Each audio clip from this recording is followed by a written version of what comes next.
nama waatni abaaretu teessumatti ol ba'a. Uumaadhaa fi uumamni eessaan nagaa ta'a. Hamma ilmi eebbifamaan teessumatti ol ba'u biyyaa miti firaa bineensuu nagaan ta'u. Yaaddoo fi gadadoon guddatee ol siquun guyyaadhaa guyyatti dhiigni dachee dhiquun samii mucha gu'ee rooba irraa dhabuun sanyii facaasanii makaruu dadhabuun sababni isaa maali kan jennu yoo ta'e waatni ulfina dhabuutu kan kanaan nu ga'e. Hamma taabuun beekee waataaf ulfina laatu biyyaa miti biyyeenuu abadan nagaan taatu.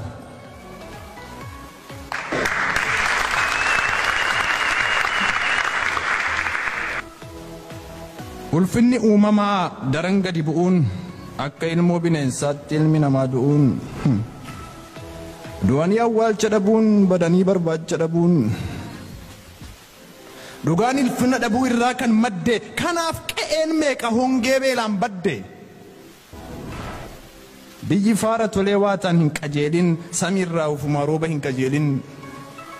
Yaadamuu caalaa dagatamuu marguun guddaa kabajni maluuf dukkanatti darbuun ijaaruun salphatee diigiin immoo dagaaguun hatti jiiga'amee dharri wal hanqaaquun hayyuun bu'aa buusu suuqatti gaadi'amuun gadaan gadadoodhaan qa'ee ari'amuun gaariin gatii dhabnaan badiif daandii tolchuun bokkuun otuu jiru uleedhaan wal bulchuun utuu nyaatanii beela'uun namni bineensomee jeeja'uun gammachuun fagaachuun gaddaaf gadadoon baay'achuun fira koo dhiiga koo waatatu ulfina daaree imimmaan buusee abaare.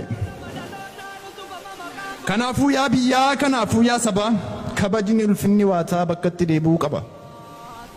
Mee isinumti yaada kun soba qabaare? Meerree qotee bulaan gombisaa ijaare?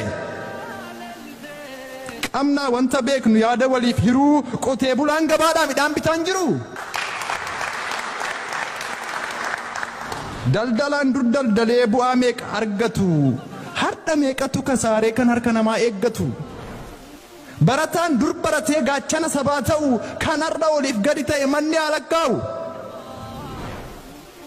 Utuu waatni dhoowwee dhiisaa jedhee kadhatu daandii sirrii dhiisanii qilee seenuu filatu. Utuu waatni fuulleetti waan meeqa akeeku cirracha facaasanii taa'anii biqila eegu. U'uu jedhaniyya.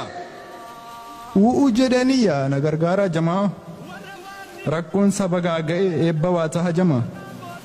Dhiltee dinnaa dhiltee dinnaa dhiltee dinnaa dhiltee dinnaa lafti si dhaga'i gadaan si dhaga'i yaa agabbisi gadaan hulluuqsisi haa jedhu waatni carraan kennameefi kana ta'uu baatu gadaan hamtuu hin caamtu.